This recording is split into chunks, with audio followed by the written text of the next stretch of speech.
All right, back with another tier list. Sorry if I sound a bit sick because I am. I don't know what I've caught, but whatever it is quite nasty. But I'm gonna try to get through this with minimal coughing. So, uh, gonna go through the Nightmare on Elm Street series. We've done Friday the 13th and we've done the Halloween movies. Elm Street is interesting because I really love this series as well, but I haven't seen the lesser ones quite as much as I've seen uh, Friday and Halloween. So it's gonna be interesting. You'll see what I mean. Like if I love an Elm Street installment, I really love it. If I don't, then I really don't. So get started with the original. I think this is A tier for me.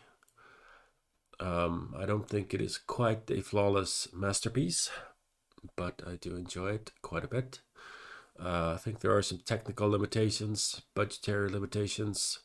The acting, especially by Heather Langenkamp, is very over the top and not that great.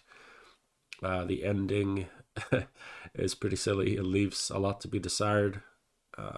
You know, there are a couple of warts about the original, I think, but it's still a very good classic horror movie. Suspenseful, really holds up. Great ideas, and they kind of took it further than the slasher movies at the time, which was all Wes Craven's doing. Second one, I like quite a bit. It's one of those movies that I did not really appreciate when I first saw it because I just thought it was strange. But I actually like this a lot more now. So, B tier, I think. It's actually, I think, one of the most sort of eerie and strange and otherworldly Elm Street movies.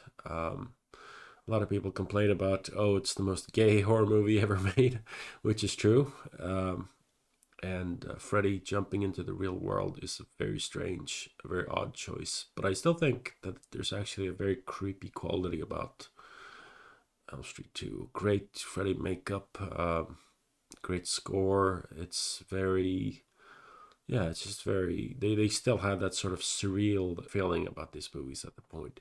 And Freddy appearing out of someone's body is just a brilliant idea that I've always loved. So yeah, I like Elm Street 2. It's got issues, but it's pretty good. Dream Warriors, great one. I'm gonna put it, yeah, up in A alongside the original. Or is it even better than the original? One could argue that this is actually better than the original, and I'd actually see why you would argue for that. Would make a lot of sense, but yeah, I think I'll leave it below. But it is probably the best sequel, at least the best 80s sequel for sure. The ideas are inspired. Heather Langenkamp is back. It's really well written, atmospheric, introduced new interesting characters without sacrificing the old ones. They built on the mythology of Freddy and dream powers and all that. Great Dawkins soundtrack. And spoilers ahoy if you haven't seen this by now, like a 36-year-old movie.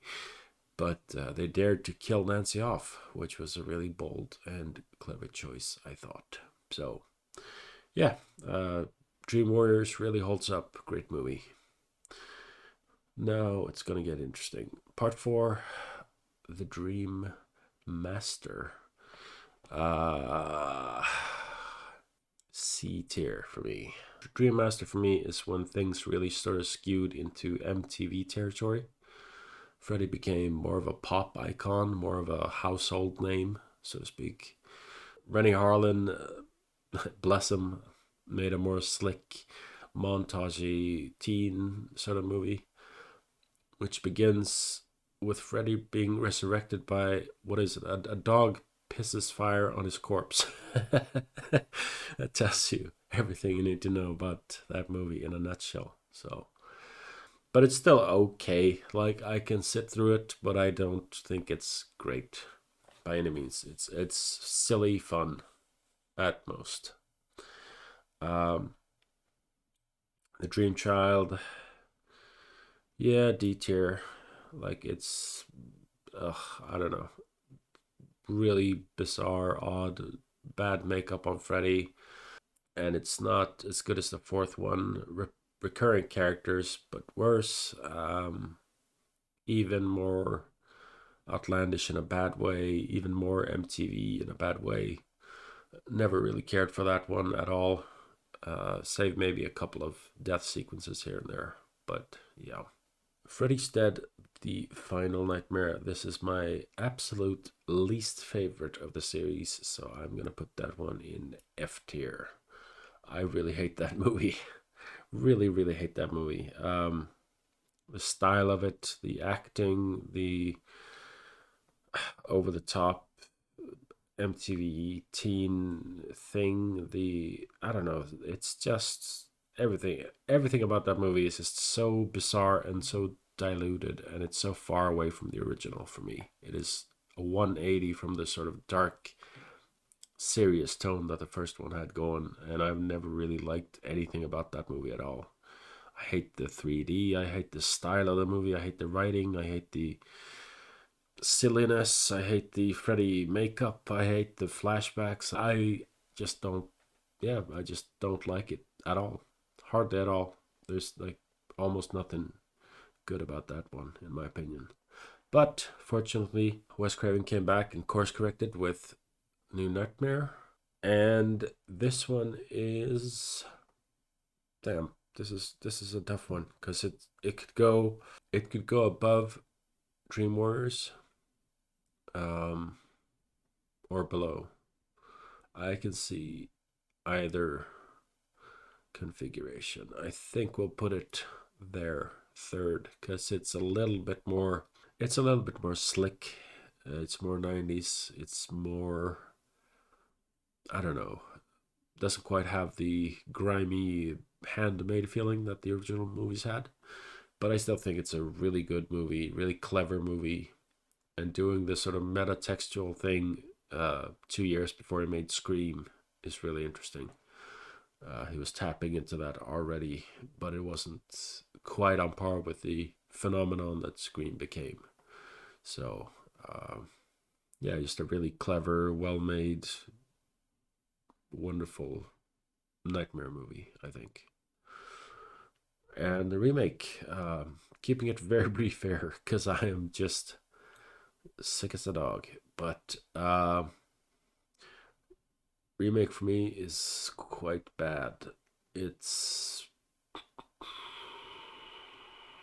not quite bottom tier, but I'm gonna put it in D tier, above the Dream Child, I think, because when I watch the remake, I'm kind of most frustrated by it because it's a bad movie that doesn't really work, but it has things going for it, which bothers me even more.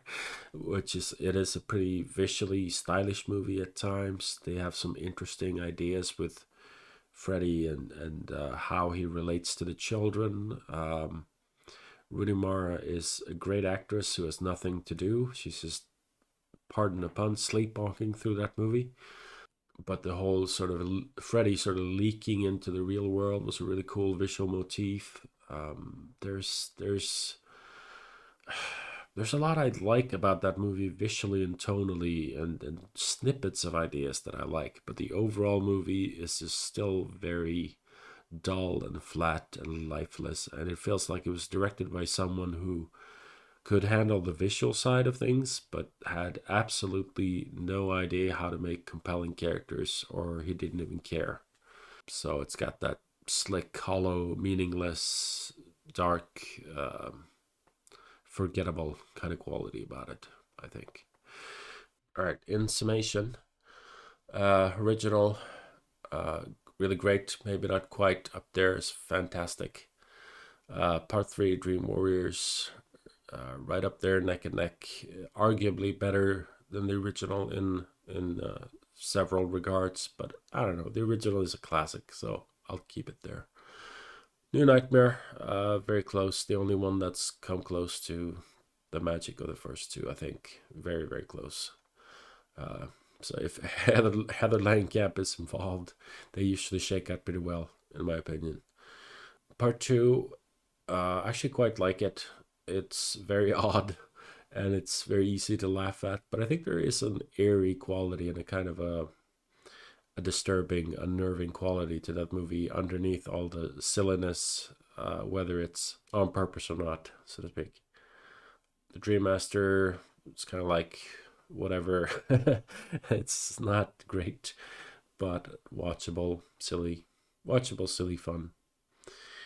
Remake and part five, yeah, quite bad.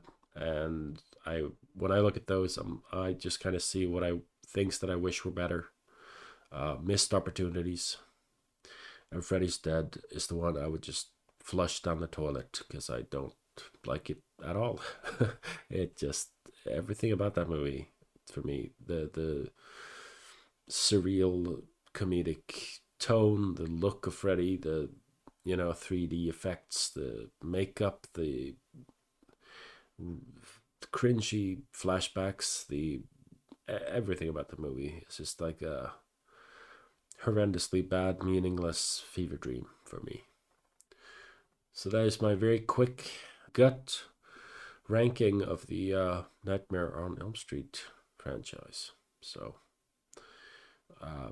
hoping that by the time I do another one of these, I'm going to be a little bit healthier. So, I hope you've enjoyed this one. I'll catch you in the future.